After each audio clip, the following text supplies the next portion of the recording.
Bismillahirrahmanirrahim.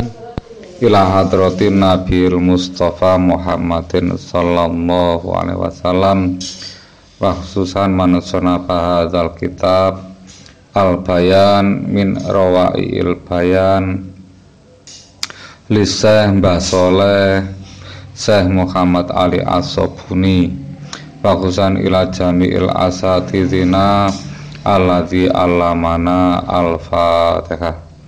Bismillahirrahmanirrahim.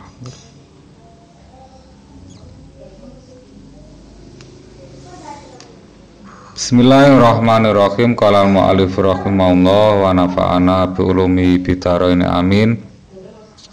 Melanjutkan kitab Al-Bayan halaman 8 atas al-ihsanu huwa anta budallaha ka'annaka tarahu fa illam takun tarahu fa innahu yaraka. Al-ihsanu utawi iki iku bab nertelake ihsan. Al-ihsanu utawi ihsan huwa ya ihsan iku antak buddha yento nyembah sapa sira Allah ing Gusti Allah ka'annaka kaya setune sira iku taro ningali sapa sira hu ing Allah fa ilam takun mongko lamun ora ana sapa sira iku taro ningali sapa sira hu ing Gusti Allah fa innahu mongko setune Gusti Allah iku yaro ningali sapa Gusti Allah ka ing sira wa hadza utawi ikilah ihsan iku maqamul musahadati maqam musahadah artine nekseni persaksian li anaman krana setune wong kodaro kang kuwasa sapa wong ayu saita ing yen to ningali sapa man al malika ing ratu al malika ing raja istahya mongko isin sapa man apa ayal tafita yen to noleh sapa man ila ghairihi maling liyane malik fi sholati ing dalam sholat wa ayas gilaran yanto ketungkul opo kol bau atine man bighairihi kelawan iki kurang wa Allah yasgila an yanto ora ketungkul opo kol bu atine man bighairihi kelawan liyane sholat. Wa maqamul ihsani utawi makom ihsan iku maqamu sodikina pira-pira makome wong kang temen. Wa dalilu utawi dalil ala qauli wa dalil utawi dalil alai ing atase ihsan iku qaulu ta'ala dawe Gusti Allah taala innallaha satuna Gusti Allah iku ya'muru perintah sapa Gusti Allah bil adli kelawan adil wal ihsani lan ihsan. Surat An-Nahl ayat al-mubalaghatu tegese nemen-nemeni fi adai taati ing dalam nekani taat imma bi khasabil kamiyati ana kalane kelawan milang-milang kamiyah kata tawu'i kaya ibadah sunnah bin nawafili kelawan pira-pira ibadah sunnah wa imma bi khasabil kaifiyati anapun wa imalan ono kalane bikasabil kaifiyati kelawan milang-milang kaifiyah utawa cara kastiroki kaya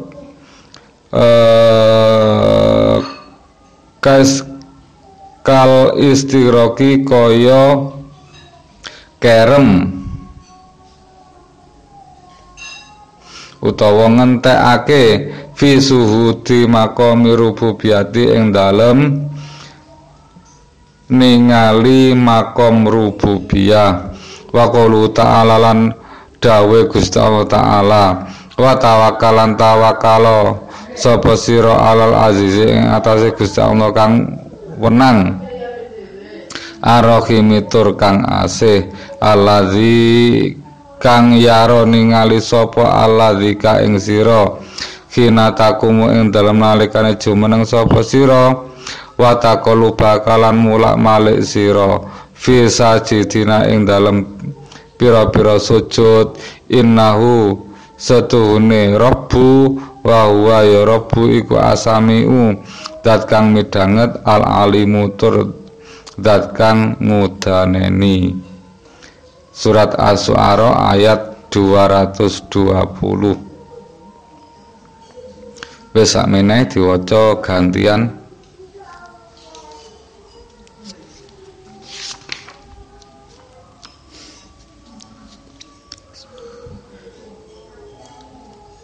Al-ihsani utawi iki iku bab martelake ihsan. Al-ihsanu utawi ihsan huwa ya ihsan iku anta bunda yen to nyembah sapa sira kabeh Allah ing Gusti Allah kanaka kaya setuhune sira kabeh iku kanaka kaya setuhune sira iku taro ningali sapa sira kabeh iku taro ningali sapa sira hu ing Gusti Allah fa ilam takunu mongko lampun ora ana sapa sira fa ilam takun mongko lamun ora ana sapa sira iku taro ningali sapa sira hu ing Gusti Allah fa innahu mongko lamun Gusti Allah mongko setuhune Gusti Allah iku yara ningali sapa Gusti Allah ka ing sira wa hadalan utawi ikilah ihsan iku maqamul musyahadati maqami wong kang musyahadah li anna man karana setuhune wong kadara kang kuwasa sapa man ayyu syahida apa ayyu syahida ing setuhune ningali sapa man al mulka ing kerajaan istahya mongko isin sapa man apa al malika ing raja istahya mongko isin sapa man apa ayal taqiya yento ayal tafita yento ningali sapa man ila ghairahu mar ayal tafita ing yento noleh apa ayal kita yento noleh sapa man ila ghairahu maring ila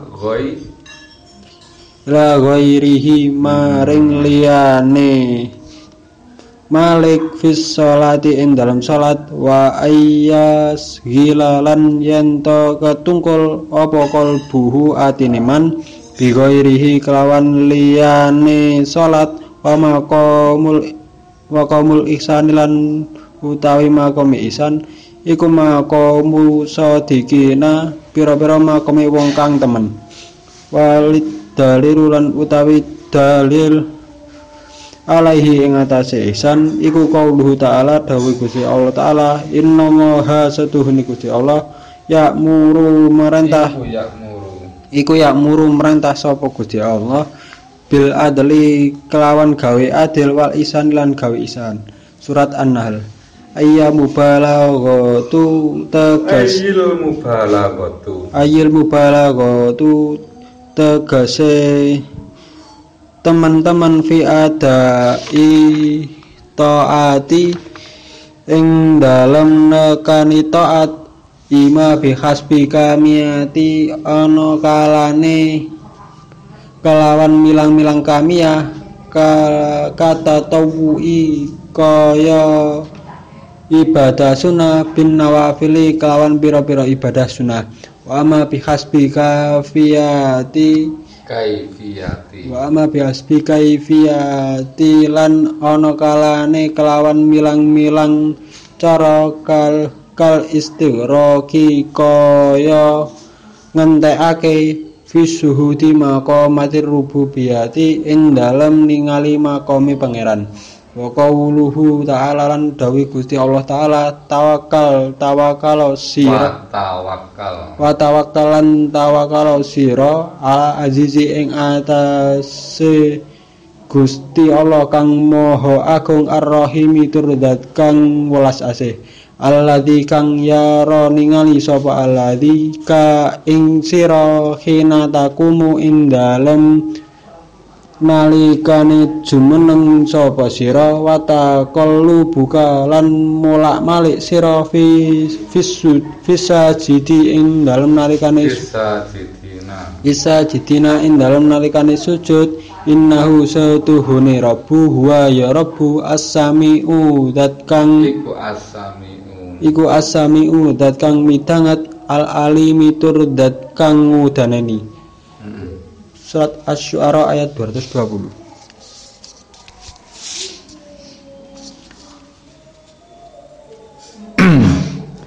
Bismillahirrahmanirrahim. Saya jelaskan santai ae ngajine, membahas tentang ihsan. Ihsan itu urutan nomor 3 dari iman, kemudian Islam, kemudian yang nomor 3 ihsan. Seorang itu disuruh beriman, disuruh berislam, kemudian disuruh berihsan.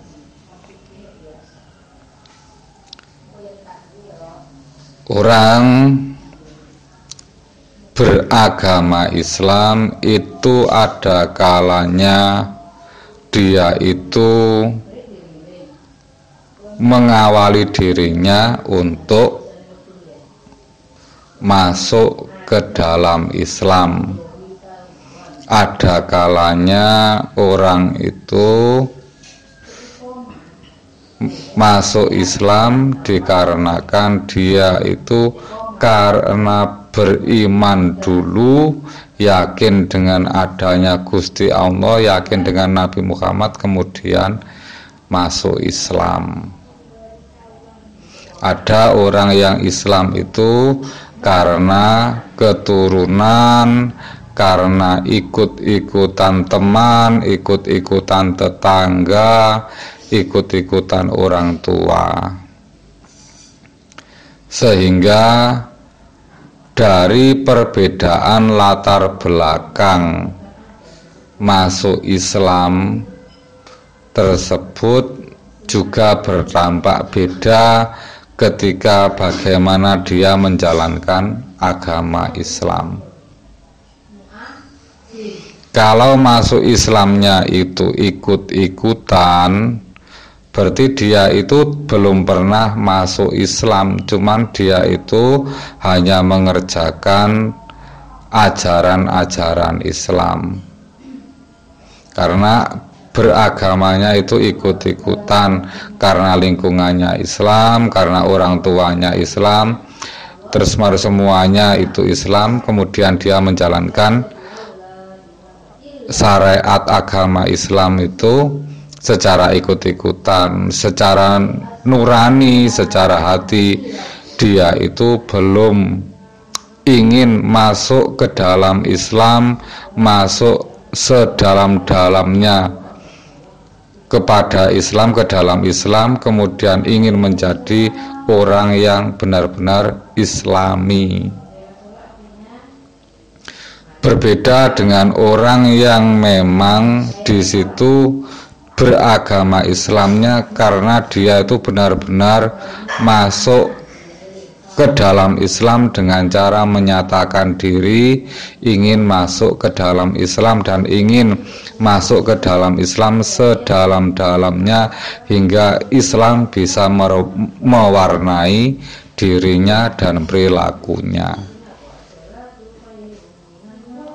Kemudian berbeda lagi dengan orang yang beragama Islam karena dia itu memiliki keyakinan mengenali Tuhan, karena dia itu kenal Tuhan, karena dia itu mengenal Rasulullah sebagaimana sahabat Umar yang dulu itu memusuhi Islam, koyok ngono oleh musuhi Islam, bencinya dengan Rasulullah dan sebagainya, hingga adiknya yang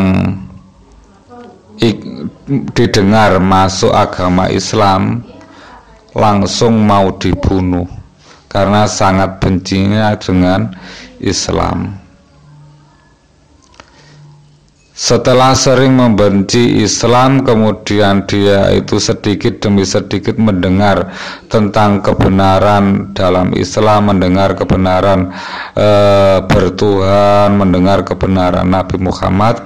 Akhirnya hatinya itu luluh dan memang benar-benar mengenal Tuhan, mengenal kebenaran, kemudian menyatakan beragama Islam. Jadi mereka beragama Islam dengan cara menyatakan diri masuk ke dalam Islam dengan cara bersaksi, meyakini bahwasanya tidak ada Tuhan selain Allah.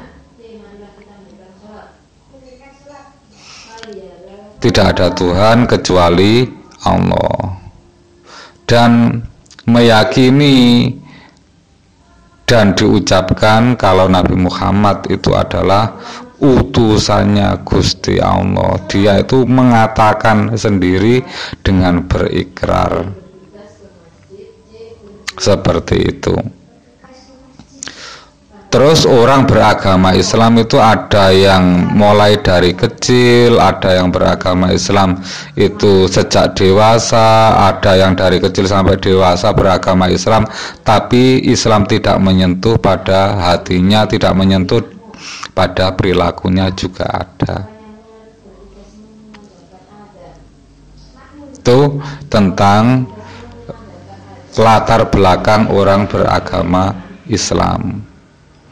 Kalau dia itu memiliki keyakinan kebenarannya Allah, kemudian ingin menjadi hambanya Allah, kemudian masuk ke dalam agama Islam, maka di situ dia itu bisa melanjutkan langkahnya untuk masuk ke dalam Islam lebih dalam, lebih jauh, kemudian dia itu belajar ihsan. Kalau orang beragama Islam syukur ikut-ikutan, kemudian Islam itu tidak masuk ke dalam hatinya, kemudian tidak mempengaruhi perilakunya, kemudian tidak ingin mendalami Islam, tidak ingin masuk Islam sedalam-dalamnya, maka kesulitan untuk belajar yang namanya ihsan. Sudah. Di sini contohnya yang pertama, al-ihsanu huwa an ta'budallaha ka'annaka tarahu wa illam takun tarahu fa innahu yaraka. Kita contohkan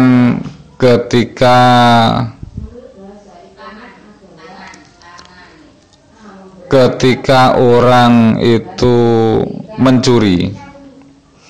Ketika dia itu kehilangan sandal di masjid, kemudian dia karena merasa kehilangan sandal dan dia pulang harus kakinya tidak boleh menyentuh tanah, otomatis dia harus pakai sandal.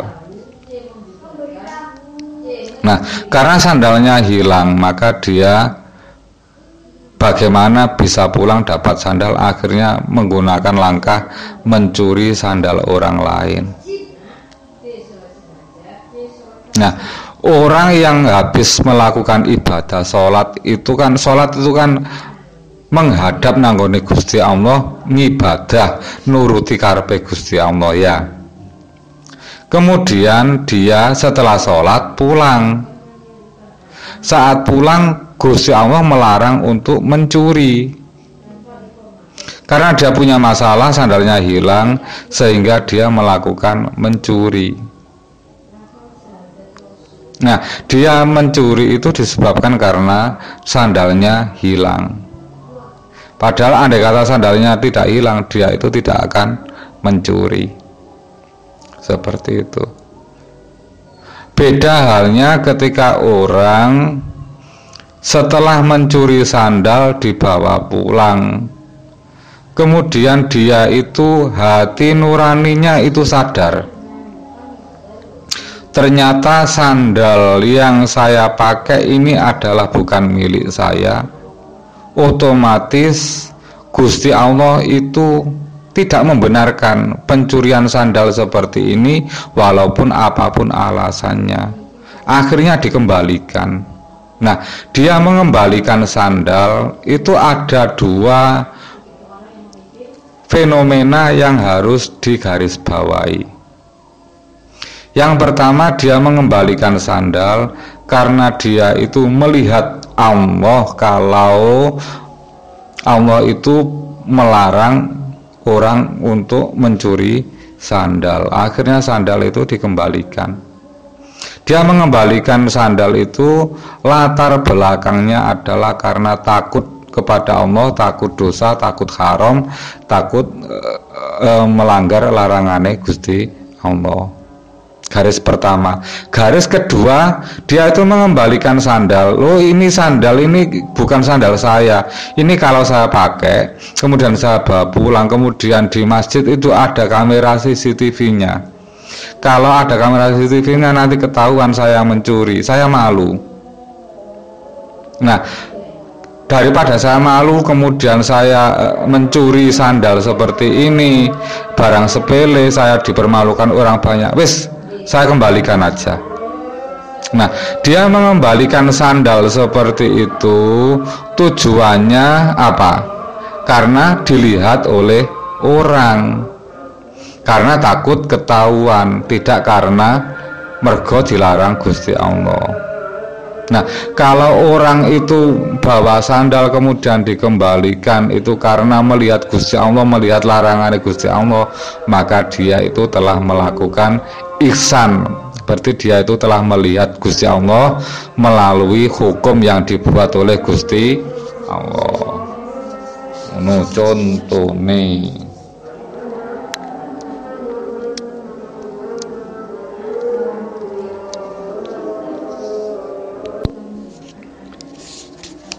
Jadi di situ orang tersebut sama-sama mengembalikan sandal, tapi alasan pengembalikan sandal kan nggak sama.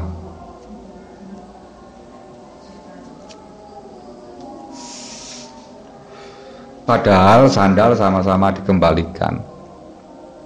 Otomatis dari situ bisa dibedakan bahwasanya orang itu telah ihsan atau telah melihat Gusti Allah melalui hukumnya, atau dia itu karena malu takut ketahuan. Begitu juga contoh-contoh yang lainnya. Atau dia itu belum mengambil sandal orang lain, sandalnya hilang, kemudian dia pulang harus kakinya tidak boleh menyentuh tanah, otomatis dia harus pakai sandal. Akhirnya dia itu mau memakai sandal orang lain. Ternyata dia itu tidak mau memakai sandal orang lain karena melihat Allah itu melarang untuk mengambil milik orang lain. Nah, ketika dia itu tidak mau memakai sandal orang lain karena dia itu melihat Gusti Allah, ambek wedi ambek siksane Gusti Allah, maka dia telah ihsan seperti itu. Tadi dia itu memang benar-benar merasa dilihat oleh Allah kalau dia itu mau memakai milik orang lain atau mengambil milik orang lain, atau istilahnya nyolong sandal.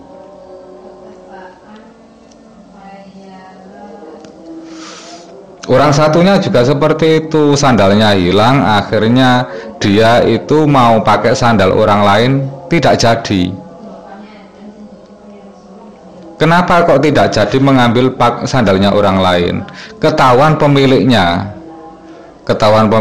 nggak jadi diambil. Dia rencana mau mengambil sandal, ditinggalkan karena ketahuan pemiliknya. Andai kata nggak ketahuan pemiliknya, maka sandal itu tetap dipakai. Karena dia ketahuan pemiliknya, nggak jadi ngambil sandal. Sama-sama mau ngambil sandal gak sido, tapi maksud dan tujuan latar belakangnya itu berbeda.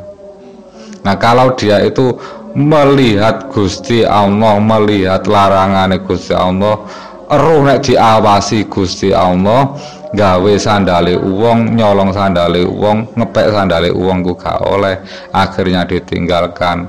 Nah, itulah yang namanya ihsan. Contoh yang lainnya banyak sekali, bisa dicari sendiri untuk contoh. Contoh yang lain misalnya berpuasa. Orang berpuasa itu kalau tujuannya itu ikut-ikutan bareng-bareng sama orang lain, saomah poso kabeh wis aku tak melok poso ae, melok sahur, melok gak mangan. Utawa dia itu ya wis mergo wulan poso gak poso, apa jenenge mergo wulan poso gak mangan ngono ae. Tadi dia itu tidak berpuasa tapi tidak makan. Berbeda ketika orang itu berpuasa dengan tidak makan. Kalau dia tidak makan saja berarti dia itu menahan, ketika ada makanan ditahan sampai maghrib.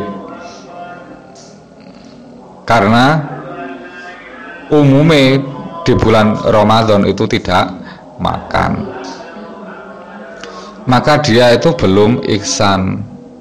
Tapi kalau malam hari menjelang Ramadan itu melihat Allah itu melihat saya, apakah saya itu patuh atau tidak ketika dilarang oleh Allah untuk makan di bulan Ramadan. Sudah saya mau patuh sama Tuhan. Saya tidak akan makan karena Tuhan melarang saya makan. Saya tak puasa mergo dikongkon Gusti Allah poso. Akhirnya dia itu sahur, kemudian gak makan karena berpuasa.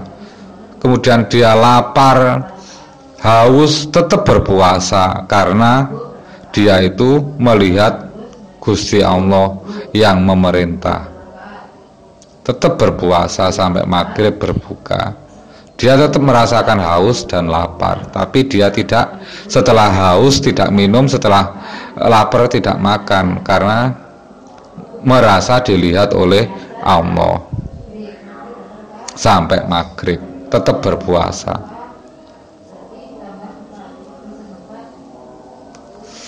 Itu contoh ihsan. Contoh yang lain di sini adalah yang dipakai adalah sholat. Sholat itu tujuannya ketika sujud itu kemana? Pikirannya kemana? Orang sholat itu waktu sujud itu pikirannya wong limo gak mungkin podo, mau macem-macem. Waktu sujud pikirannya macem-macem. Ada yang ngelirik tanggane, ngelirik kancane waktu sujud diwasi. Ada yang ingat barangnya yang di rumah. Ada waktu sujud yang gremeng nanggone imame, menggerutu kepada imamnya. Sujud terlalu lama, gopo kabeh kok sujud kelamaan. Ada yang dibikin menghayal atau ngelamun. Menghayal. Atau dia punya masalah, kemudian waktu sujud itu dia ingat masalahnya, kemudian itu terharu dengan masalahnya dan mencari solusi pada saat sujud. Padahal inti dari sujud itu apa? Sujud itu adalah menempelkan jidat, menempelkan wajah ke tanah. Kalau dilihat mata seperti itu. Tanah itu tempat yang hina, diinjak-injak orang dan sebagainya hina. Kemudian wajah itu mulia. Dia itu melihat berbakti kepada Allah, dia itu sujud itu merendahkan diri di hadapan Tuhan dengan cara menaruh wajahnya serendah-rendahnya sampai nempel lemah, sampai menempel tanah, guna untuk bersujud kepada Tuhan yang maha tinggi. Subhana rabbiyal a'la wa bihamdi, dengan cara memuji Tuhan, dipuji, direndahkan dirinya, ditinggikan Tuhannya dengan cara menempelkan jidatnya ke tanah. Dia itu menyaksikan Tuhan yang sedang disembah, kemudian dia itu merendahkan dirinya di hadapan Tuhan dengan cara bersujud. Maka itu sujudnya orang ihsan. Kalau sujud tuh ngelamun ngalor ngidul, yang dipikir yang aneh-aneh, atau dibuat ngelirik kanan kiri, atau dan lainnya, maka dia itu tidak ihsan saat beribadah. Nah, menyaksikan Allah seperti ini itu tidak saat beribadah saja. Selain ibadah juga tetap menyaksikan Allah. Kalau Allah itu melihat dirinya di setiap aktivitasnya, sehingga dia itu selalu menjaga aktivitasnya biar dia itu bisa menjadi orang yang patuh nanggone Gusti Allah. Itu namanya ihsan.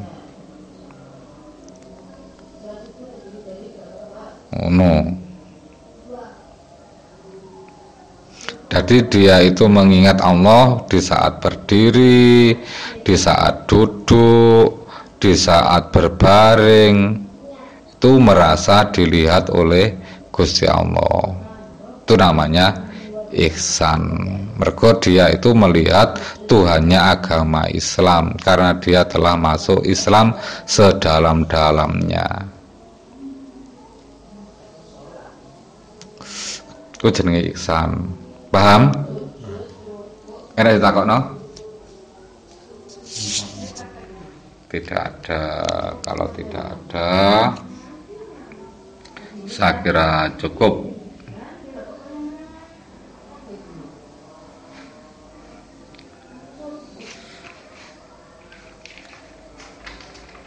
Mari kita tutup bersama-sama dengan doa. Bismillahirrahmanirrahim.